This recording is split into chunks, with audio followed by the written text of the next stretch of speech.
Mesdames et messieurs, nous allons Bonjour, écouter chers un frères peu et sœurs. aujourd'hui l'actualité ivoirienne. Qu'est-ce qui se passe Aujourd'hui, actuellement en je vous Côte souhaite bon d'Ivoire? dimanche. Restons Et je branchés. vous- Bonsoir, chers frères et sœurs. Aujourd'hui, météo politique ivoirienne voudrait vous expliquer la feuille de route donnée par l'Élysée à Ouattara et la feuille de route que Ouattara a donnée à son clan, à ses partisans.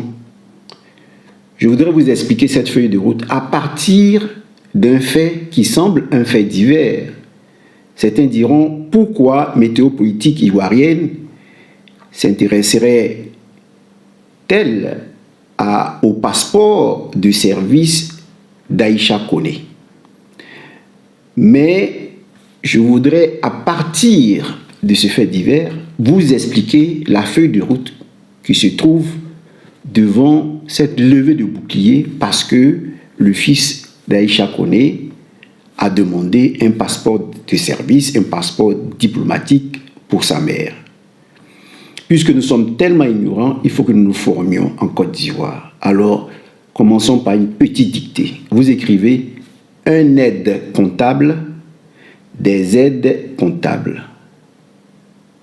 Un aide comptable, des aides comptables.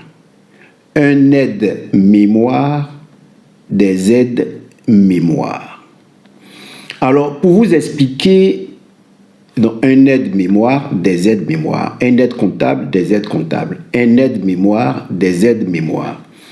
Alors, pour vous expliquer ce qui se passe derrière la feuille de route qui se cache derrière le refus de donner à Aïcha Koné un passeport de service, un passeport diplomatique, je voudrais vous faire voir une vidéo concernant l'Argentine où nous avions à l'époque 50% de Noirs. Aujourd'hui, ils sont à 3% de Noirs en Argentine. Comment les autorités de ce pays ont-elles réussi à réduire 50% de Noirs qui venaient du Gabon et autres, sont les fils, les descendants d'esclaves? Comment ces autorités ont-elles réduit 50% à 3%? Et vous allez voir que cela fait partie de la feuille de route de Ouattara concernant les Ivoiriens. Mais regardez comment cela a été possible en Argentine. S'il était noir, il ne serait jamais... Lionel Messi, s'il était noir, il ne serait jamais devenu Lionel Messi. Personne ne l'aurait connu. Tout simplement parce qu'en Argentine, les Noirs ont disparu. Les Noirs ont été décimés, mais surtout, les Noirs ne sont pas mis en avant. En tout cas, les quelques Noirs qui sont restés. Je vous raconte l'histoire des Noirs en Argentine. Quel est-il arrivé? Au départ, les Noirs occupaient 50% de la population en Argentine. Puis, soudainement, d'un jour à l'autre, ils ont commencé à disparaître petit à petit. Cette disparition a commencé vers le 19e siècle, où on sent très clairement que c'était volontaire de la part du gouvernement de se débarrasser de tous ces négras, comme on les appelle. Alors, d'où viennent ces Noirs d'Argentine? Ils viennent tous de la traite négrière transatlantique, plus localisés en RDC, Guinée, Brazzaville, Gabon. Ce sont ces Noirs qui ont été déportés par les Espagnols à Buenos Aires, en Argentine, pour travailler dans le champ du coton. Vous connaissez la balade, l'histoire. Puis ces Noirs sont restés, bien sûr, il y a eu, soi-disant, la liberté des hommes, et ces Noirs ont commencé à vivre avec les Espagnols qui y vivaient. Mais le racisme perdurait et continuait, et comme l'Argentine voulait à tout prix se blanchir, qu'est-ce qu'ils ont fait? Pendant la guerre, ils ont enrôlé les Noirs des forces, et carrément, ils étaient au premier rang. C'était eux qu'on mettait au premier rang lors des affrontements, et ils mouraient énormément. Dans le quartier pauvre où les Noirs étaient les plus souvent plus populaires, il y a des épidémies comme la fièvre jaune, le paludisme, ce genre de choses qui ont tué énormément de Noirs. Troisième des choses, il y a eu l'immigration forcée, migrer ou mourir. On les disait, soit vous partez dans un autre pays, soit vous restez ici et vous allez mourir. Et donc c'est comme ça, au fur et à mesure, cette histoire, elle s'est répétée des années après des années après des années, jusqu'à ce qu'aujourd'hui, il n'y a que presque 3% de Noirs en Argentine. Et autre chose qui se passe en Argentine et même au Paraguay, les élites ont refusé les mariages interraciaux. Les métis sont vus comme sales, les métis ne sont pas non plus valorisés de la même manière que les Noirs. Donc les mariages entre les Argentins blancs et les Argentins noirs n'existent presque pas. Quand on vous voit faire des mariages entre vous, c'est presque un crime en tout cas. C'est un crime chez eux. Donc en Argentine, quand il faut citer les soldats qui ont milité pour apporter la paix, les musiciens, les leaders ou les personnes qui ont milité, qui ont apporté, ou les héros noirs, ils ne seront jamais cités. Et dans les écoles, on ne leur apprend pas ça. Et donc les Noirs sont effacés presque. Pour eux, ils vivent comme si les Noirs n'existent pas en Argentine et au Paraguay. Alors si tu vis déjà dans un pays où on dit que tu n'existes pas, donc il n'y a aucune loi pour te protéger, malheureusement. Donc ne vous inquiétez pas, on tenu des propos aussi racistes sur iShowSpeed, ces grands streamers américains. Geste de singe, insulte et doigt d'honneur, la séquence a tant choqué que la FIFA a décidé d'ouvrir une enquête. Autorisé à se filmer lors du tournoi, le streamer américain iShowSpeed a été pris pour cible par des supporters argentins en tribune, notamment lors du match entre le Cap-Vert et l'Argentine. Dans une vidéo, une supportrice de l'Albiceleste lui aurait même lancé un retourne pleurer aux eaux après le match. Dans un communiqué. Et Mbappé aussi en train de subir la rage de l'excentrique et la folle sénatrice paraguayenne. Donc, voilà. Est-ce que ça ne nous a pas semblé bizarre de voir que l'équipe argentine et paraguayenne ont été presque les seules équipes où il n'y avait que des blancs? Alors que même pour la France, la plus France de France, il y a des noirs. Et d'autres équipes, il y a des noirs. Pour la Belgique, il y a des noirs et tous les restes. Et puis vous vous étonnez de ces racismes que les Paraguay a. En fait, les Paraguay et l'Argentine, c'est la même chose. C'est la même histoire. C'est vraiment comme ça qu'ils ont éteint les noirs. Et aujourd'hui, au Paraguay, il n'existe qu'1% des noirs. Alors, ces insultes de la sénatrice, pour eux, c'est les quotidiens. Les noirs se font insulter tous les jours. Et je me dis, jusqu'à quand c'est ce qui va continuer en fait? Jusqu'à quand? Les Noirs vont continuer à être marginalisés dans le monde alors qu'on est dans un semblant de liberté d'expression, liberté et droit de l'homme, liberté de vivre, d'être, et que la couleur de peau ne compte pas. Pour tous ceux qui continuent à dire oui, mais la couleur de peau ne compte pas, ben, vous mentez. Alors vous n'avez jamais été noir, vivant dans un pays où il existe des racistes. Voilà, bye. Vous aurez au moins appris quelque chose aujourd'hui. Alors, cela a été possible en Argentine grâce au moyen de la guerre, pas grâce à la guerre, à cause de la guerre. Parce que quand on dit grâce, c'est bénéfique, c'est profitable. Mais quand on dit à cause de la guerre, c'est négatif. Donc, ils ont été réduits à cause de la guerre qu'ils ont. Ils mettaient les Noirs au fond. Qu'est-ce que Ouattara a apporté comme solution à un contentieux électoral? La guerre. Ce qui a réduit la démographie des Ivoiriens. Des milliers d'Ivoiriens sont morts. Et c'est pour cette raison que le président Gbagbo demande à ce que la Cour pénale internationale ouvre ce dossier. Si la Cour pénale internationale ne convoque pas le camp de Ouattara, cela signifie que la Cour pénale internationale est complice de ce qui se passe en Côte d'Ivoire. Que la Cour pénale internationale est utilisée par la France pour réduire les Ivoiriens, pour réduire les Africains, pour réduire en définitive les Noirs. Parce que ceux qui s'attaquent à Aïcha Kodé, qui sont des Noirs, ne comprennent pas qu'il y a un plan pour les décimer du monde. Vous voyez, c'est ce que Ibrahim Traoré disait. Donc, le premier moyen utilisé, c'est la guerre. Le deuxième moyen, c'est des épidémies. Et vous avez vu, quand il y avait la pandémie, comment des Occidentaux disaient l'Afrique ne bénéficie de rien, et tout ça, on a même mis Thiam comme guetteur pour pouvoir venir financer, acheter les terres africaines si nous étions décimés. Il avait été choisi par la France pour financer l'Afrique parce qu'il se disait que la population active allait diminuer, les Africains allaient mourir à cause de cette pandémie, et alors l'État n'aurait plus le moyen de continuer et, disons, les Occidentaux auraient profité de cette occasion pour acheter les nations africaines. Donc, premièrement, la guerre. Deuxièmement, la pandémie. Troisièmement, il ne faut pas de mariage. Et qu'est-ce qui se passe aujourd'hui? On a divisé les musulmans des chrétiens, égard à la fille musulmane qui veut épouser un chrétien, un homme d'une autre région. Voyez, parce qu'il faut empêcher cela. Voyez, quatrièmement, il ne faut pas parler d'Ivoiriens. Ne sont pas, disons, on ne doit pas parler d'étrangers en Côte d'Ivoire. Donc, on doit dire les Ivoiriens tout court. Et ça, c'est la feuille de route que va lancer, disons, comme elle s'appelle, la présidente du Sénat ivoirien, Kandia Camara. Elle qui est d'origine guinéenne, je parle d'elle, je ne parle pas de tous les Guinéens, elle qui est d'origine guinéenne, sera la première à dire qu'il ne faut plus parler d'Ivoiriens. Et enfin, plutôt, il ne faut plus parler d'ethnie, il faut parler d'Ivoiriens tout court, il ne faut plus parler d'étrangers. Alors, écoutez-la s'exprimer ici. L'heure est grave. Écoutons ici la vidéo de Kandia Camara, un parti politique de discrimination. C'est eux qui font ce genre de déclaration. Écoutez la vidéo jusqu'à la fin, puis je reviens. Nous ne voulons plus de Bété en Côte d'Ivoire.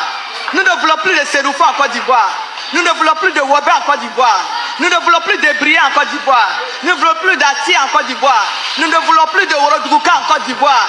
Nous voulons tout simplement des Ivoiriens et des Ivoiriens vivant dans la nation. Famille, vous avez entendu la voix de Kandia Camara. Pendant que eux-mêmes qui sont à la tête de ce pays-là sont dans la discrimination totale. Ils ont créé un site. Ce site-là, c'est un site qui a été créé pour donner des emplois seulement aux partisans de RADP. Et puis c'est eux qui font ce genre de déclarations famille. C'est trop grave. Cela nous prend pour des moutons vraiment. Alors, quand vous voyez ce type de propos, vous vous arrêtez à cela. Non, il ne faut pas s'arrêter à cela. Voilà les conséquences de ces propos sur les artistes qui ne sont pas avec Alassane Ouattara.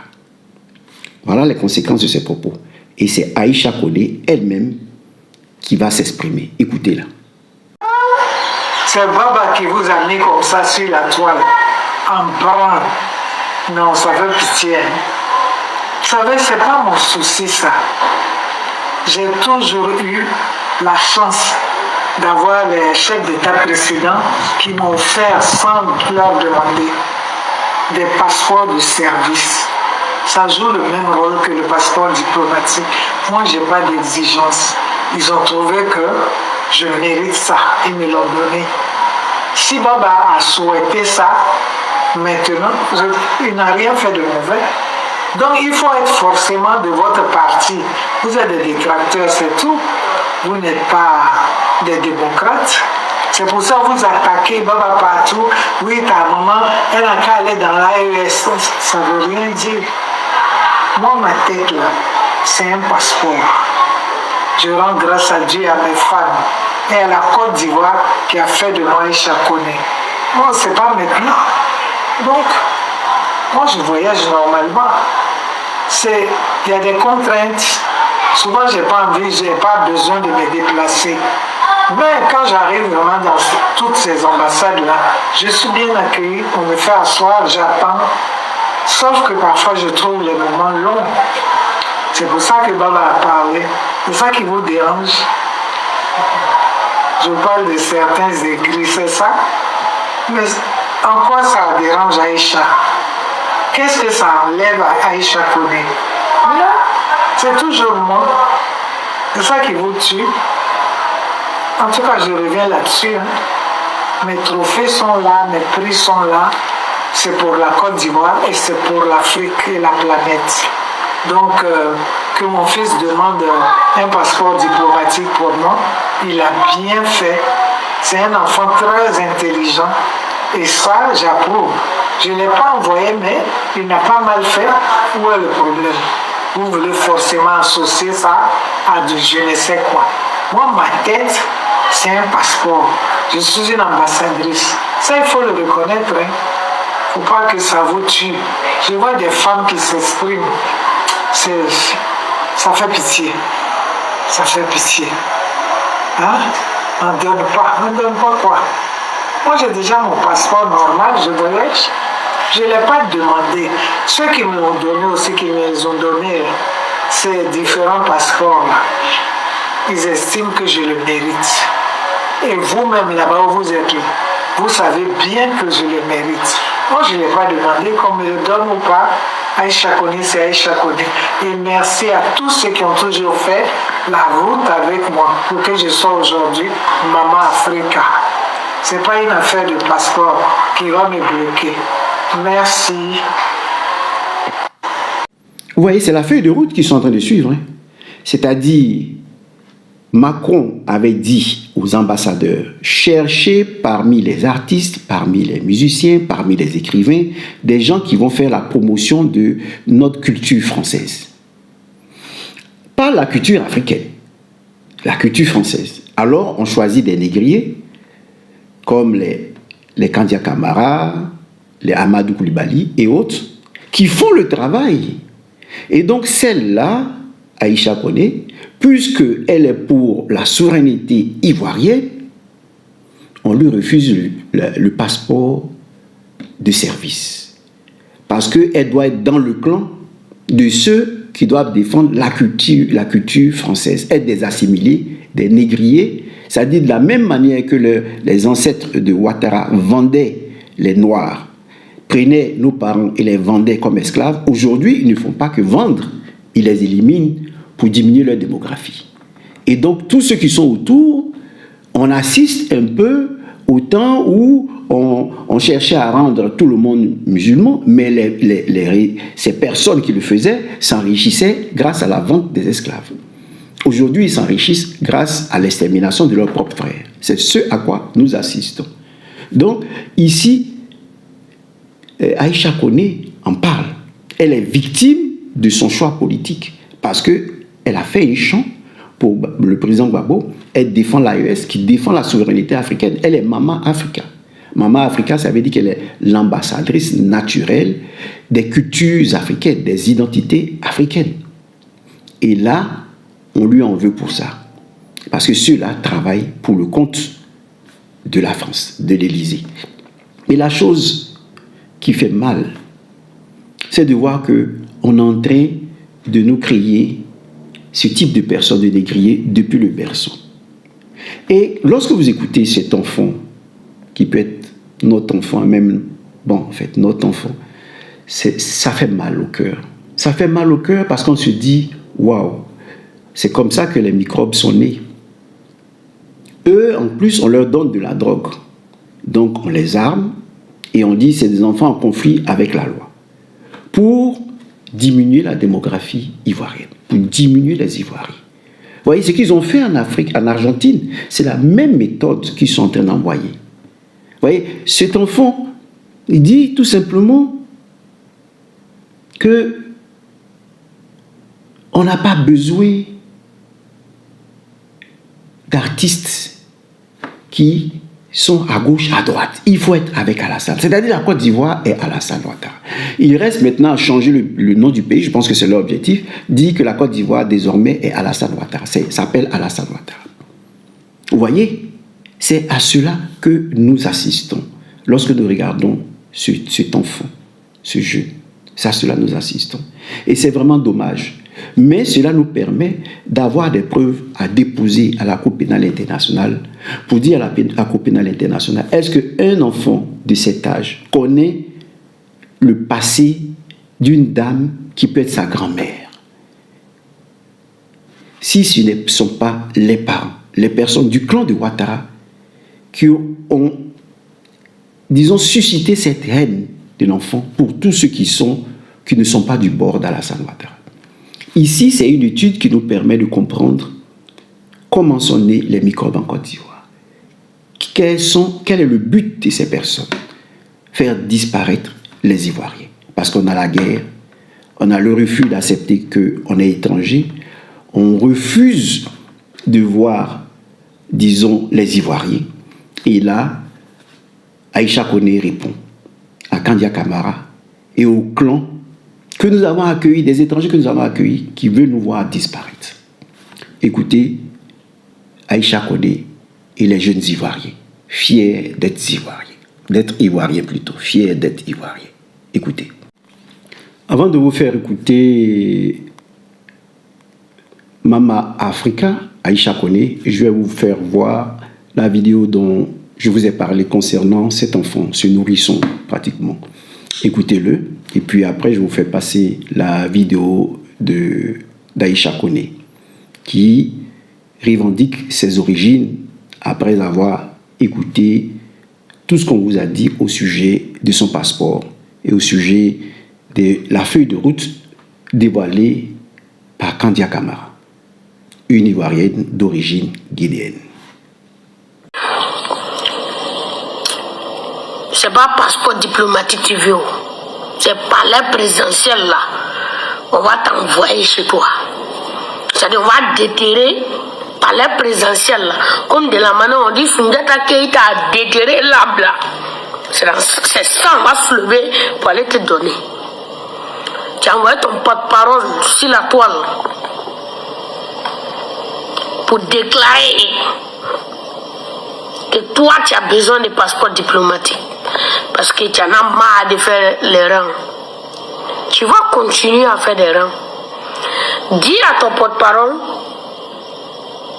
de prendre un beurre de qualité ou bien pommade chat, de te masser pour que tu puisses avoir des nerfs pour aller tenir encore des rangs. Toi, tu as fait quoi pour le pays? Et puis tu demandes passeport diplomatique. Toi-même, tu sais que tu ne mérites pas. Toi-même, tu sais ça. Karaba, toi-même, tu sais, tu ne mérites pas. Voici les jeunes personnes qui méritent le passeport diplomatique. À Salfo, qui ont marqué le monde, qui ont vendu l'image de la Côte d'Ivoire. Des icônes comme ça. Et à Salfo, quand tu passes dans les campements, dans les villages, il y a des écoles qu'ils ont construites. On dit, ah, ça c'est l'école de Salfo. Ça rentre. Tikenja Fakoli, malgré souvent, quand il penche un peu, il se redresse, bon, c'est que je suis. On prend ça comme ça. Quand on passe quelque part, on sait qu'il a construit l'école. Alpha Blondy, il a fait aussi. On écoute ses radios. Il a fait beaucoup de choses. C'est ce genre de personnes qu'on donne passeport diplomatique parce qu'ils aiment les pays. Et ils ne rentrent pas dans les polémiques bizarres. Oui, c'est le Goumet. C'est le Goumet qui est sur toi. Tu sais qu'on Goumet ne rattrape où? Non, c'est fini. Non. Notre papa a donné lui. Tu vois, quand tu veux avancer dans la vie, tu vois, il faut avoir une grande dame à côté de toi. Voilà, il y a les gourmets de passer, tu vois, on ne rentre pas dans ça, faut pas rentrer dans les détails. Ma maman dit que, comme souvent on l'invite aux États-Unis, en France, en Belgique, Canada. Donc, on doit la donner passeport par les autorités de mon pays. Ah, vous avez un pays aujourd'hui. Et l'AIS. Vous n'avez pas l'AIS? Comment une grande, c'est-à-dire comment une chanteuse qui dit que bon, j'aime mon pays.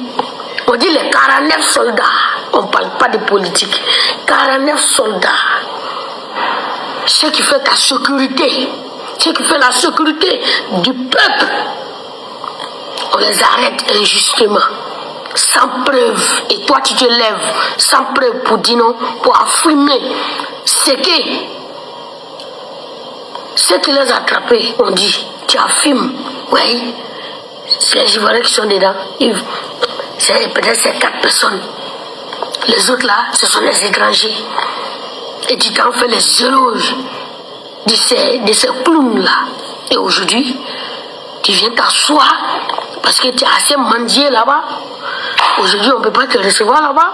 Tu viens, c'est pas passeport. Wallah, il te fera, il te passeport quoi. Il veut faire une quoi, il va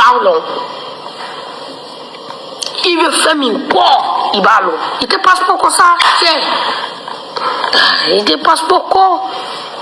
Ceux qui ont les passeports diplomatiques, ils n'ont pas fait vidéo pour dire. Ils n'ont pas fait vidéo pour demander. hormis les ambassadeurs, hormis les politiciens qu'on leur donne passeport diplomatique là, les gens qu'on leur donne passeport, ils n'ont pas fait vidéo. Ils n'ont pas fait vidéo. Donc, hein? Voilà. Un passeport n'a été arrangé tout le monde.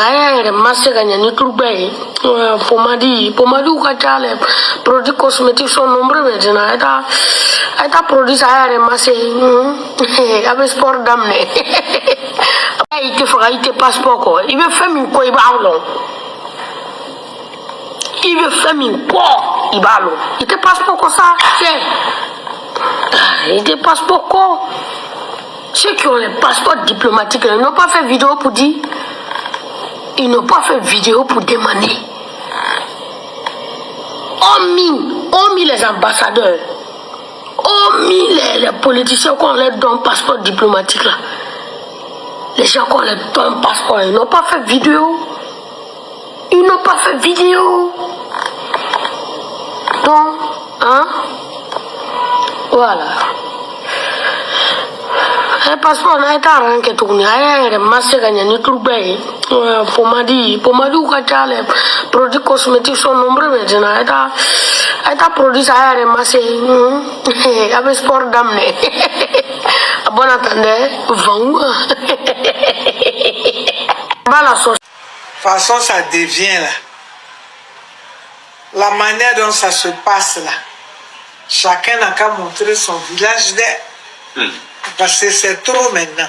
Moi là, je viens de Bon, dans Bondiali. Je suis xénophobe de Bon. Et toi? Je viens d'Issia et mon village c'est Bemadi. Je suis Bété.